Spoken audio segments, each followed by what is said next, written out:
અને private school કે જगह सरकारी स्कूल भी प्राइवेट जैसी बना दी है। 100 यूनिट बिजली फ्री नहीं चाहिए हमको। कांग्रेस पहला कंटिन्यू चलता था, इसके बाद बीजेपी आया। ગુજરાતની આ પ્રગતિમાં ચમકતા સિતારા જેવું।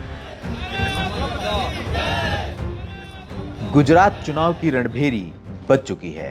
ऐसे में बीजेपी विनिंग सिक्सर को लेकर जबरदस्त नेट प्रैक्टिस कर रही है, जबकि आम आदमी पार्टी गुजरात में सेंधमारी को लेकर एड़ी चोटी का जोर लगा रही है।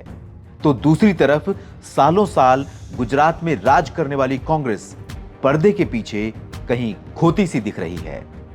असल में गुजरात चुनाव में असली बाजीगर कौन होगा, ये वीडियो गुजरात के हर जोड़ तोड़ और समीकरण के सारे धागे खोल देगा।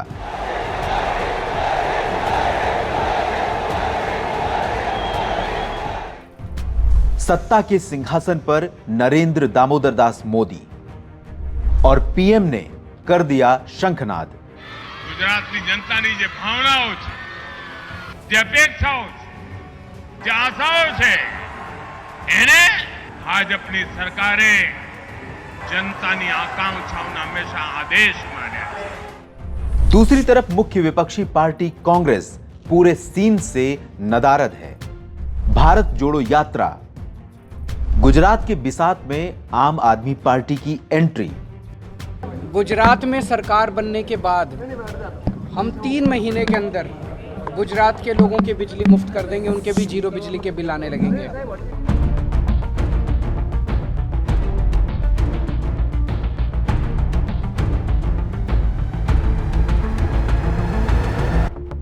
तमाम झंझावातों, वादों, इरादों के बीच इस चुनावी समर में हम आज गुजरात मंथन पर निकले हैं। लेकिन गुजरात में साबरमती, दांडी और गांधी पर बात न हो तो न सिर्फ गुजरात के साथ बेईमानी है, न सिर्फ अतीत के साथ हेराफेरी है, बल्कि गांधी के अहिंसा और भारत के स्वाधीनता संग्राम के साथ भी नाइंसाफी होगी। दांडी और गांधी।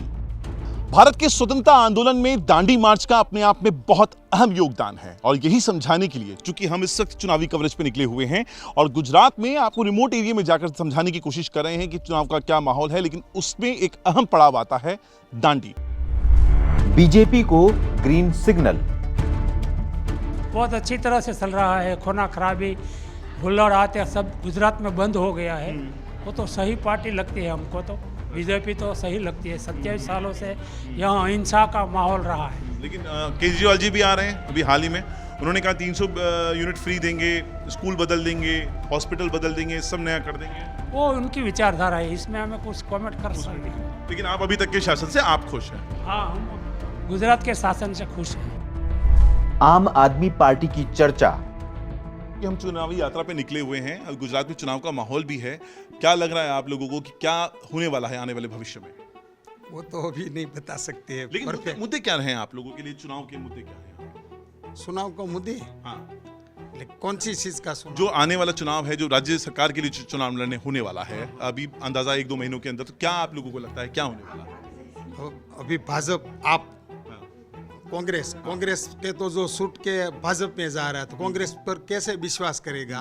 आप है और भाजपा है, आप में थोड़ा हमको लगता है आपका सीट आएगा, ऐसा आपका सीट आएगा। अरविंद केजरीवाल बहुत सारी बातें कह रहे हैं, उनमें विश्वास है आपको उनकी बातों? नहीं, उनका उस जो स्कूल फ्री, दिल्ली में फ्री लाइट बिल का, नहीं स्कूल का अच्छा, आप कह रहे हैं स्कूल का व्यवस्था अच्छा है? व्यवस्था अच्छा कर दिया एकदम, प्राइवेट स्कूल के जगह सरकारी स्कूल भी प्राइवेट जैसी बना दी है।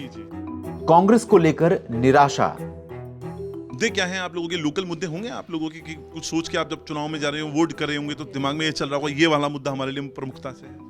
पहले तो ये भ्रष्टाचार बंद हो जाए, वो दिल्ली जैसा लाइट बिल, वो स्कूल सरकारी है, वो यहाँ पे हो जाए। अच्छा, जो अरविंद केजरीवाल कह रहे हैं कि बिजली मुफ्त कर देंगे 300 यूनिट, वो आप लोगों को लगता है उसमें होना चाहिए? वो हाँ, यहाँ पे होना ही चाहिए। अच्छा, बिजली महंगी है गुजरात में? हाँ, महंगी है ना, और स्कूल भी वो वहाँ जैसा हो जाए। स्थिति है यहाँ पे? स्कूलों की स्थिति क्या है जो सरकारी स्कूलों की? बोल रहे हैं कि अभी सरकारी में 12,500 या 12,000 फी होनी चाहिए। अभी फी देखो 2-2, 3-3 लाख है एक बच्चों की, वो भी देखना चाहिए सरकार को।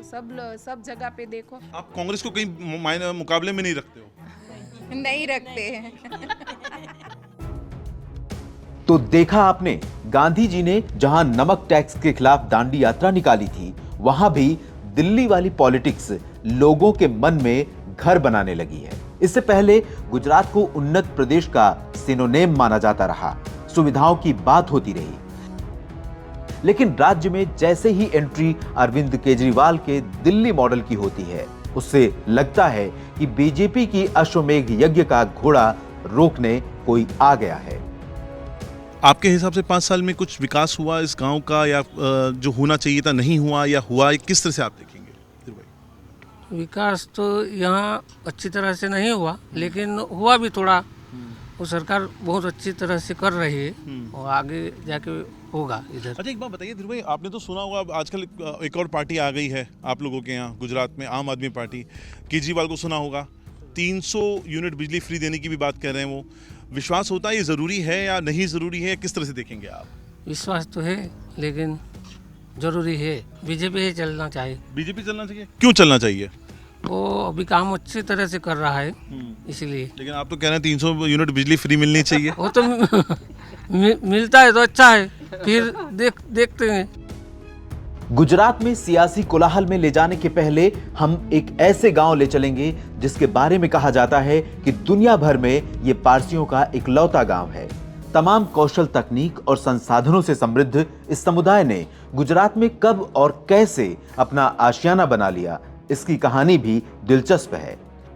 क्या आपको पता है कि जमशेदजी टाटा का भी इस गांव के साथ खास रिश्ता रहा है? पारसी कम्युनिटी का इकलौता गांव सिर्फ भारत नहीं बल्कि पूरी दुनिया में अगर कहीं है तो वो गुजरात के इस मुहाने पे है, और इस गांव का नाम है उदवाड़ा। आपको मैं जो बिल्डिंग इस वक्त आपको दिखा रहा हूं, हम आपको अंदर भी लेके चलेंगे। ये पारसियों के उसी गांव के अंदर उनका एक म्यूजियम बनाया गया है, जिसमें कब पारसी आए, किस तरीके से आए और किस तरीके से वो भारत की संस्कृति में अपने आप को समाहित करते चले गए, इसकी पूरी कहानी ये म्यूजियम है उसमें दिखाई गई है। जो सबसे खास बात वो ये है कि जब नरेंद्र मोदी जो इस वक्त भारत के प्रधानमंत्री हैं, तो तत्कालीन जो मुख्यमंत्री का पद संभाल रहे थे, 24 अप्रैल 2008 को वो जब मुख्यमंत्री थे गुजरात के, तब वो खुद आते हैं और तब वो इस जो पूरी म्यूजियम है पारसियों का, उसका उद्घाटन करते हैं। तो अब हम लौट चलते हैं अहमदाबाद की ओर, जहां सियासत का मन और मिजाज दोनों अपने उफान पर हैं। राजनीति की सारी बिसातें बिछ चुकी हैं, मोहरे तय हो गए हैं, ऐलान बाकी है, और इसी बीच चुनाव आयोग ने गुजरात के संभावित उम्मीदवारों की धड़कनें बढ़ा दी हैं। The election would be in one phase. Last date for nomination would be 25th October, that is Tuesday. Date for scrutiny would be 27th. Last date for withdrawal would be 29th, and date of poll 12th November, and date of counting 8th December. चुनाव में अब कुछ ही दिन बाकी रह गए हैं। ऐसे में इलेक्शन को लेकर रस्साकशी शुरू हो गई है। ऐसे में दिलचस्प बात यह होगी कि 2002 से जीत के रथ पर सवार बीजेपी गुजरात फतह करके एक इतिहास दर्ज करेगी, या फिर आम आदमी के दावे और वादे के बीच कांग्रेस अंडरडॉग साबित होगी और अपना पुराना किला जीतकर इंद्रप्रस्थ को चुनौती देगी। हालांकि भारत जोड़ो में गुजरात जोड़ो का नारा नहीं है। ऐसे में यह कहना भी शायद कठिन ही है, लेकिन बहुत कुछ बदलने वाला है, जिसे भी तारीख को तय करना है।